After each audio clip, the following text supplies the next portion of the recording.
vie a évidemment beaucoup changé après l'obtention du prix.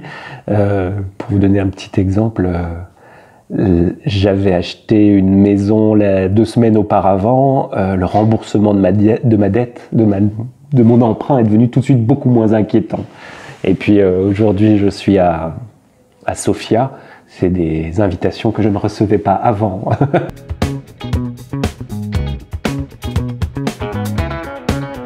Je lisais récemment un bouquin de Vargas Llosa qui s'appelle « Lettre à un jeune romancier », où il explique que ce n'est pas les romanciers qui choisissent leur sujet, c'est les sujets qui choisissent les romanciers.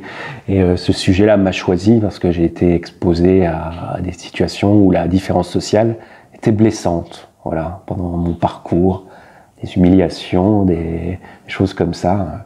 Je me suis senti souvent dominé, et que ça a nourri chez moi une curiosité, une colère, une sensibilité qui font que ces sujets-là me préoccupent plus que d'autres.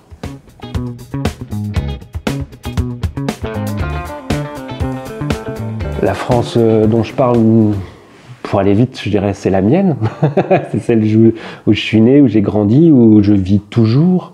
C'est-à-dire c'est pas une France des grandes métropoles mondialisées, c'est pas non plus la France des quartiers à problème, c'est pas exactement non plus celle des campagnes, c'est France un peu d'entre-deux, des pavillons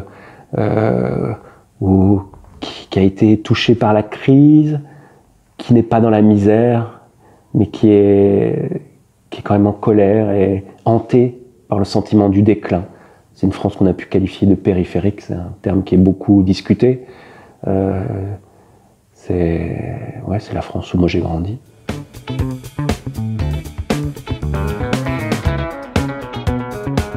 J'ai choisi de parler de l'adolescence sans doute au moins pour 2 raisons. C'est que je n'avais pas fini de régler des problèmes avec la mienne, qu'il y a des filles que j'ai aimées alors et qui ne m'ont pas aimé en retour, et ça a continué à m'habiter très longtemps. Voilà, qu'est-ce que c'est que les blessures d'adolescence? Comment elles nous forment? Comment elles nous brisent? Et comment on se reconstruit derrière? Il y a ça. Et puis aussi, je ne pouvais pas parler de la jeunesse, de la soif de vivre. C'était important de le faire en contrepoint des fatalités sociales ou de la crise, etc. Ça me permettait d'équilibrer mon récit.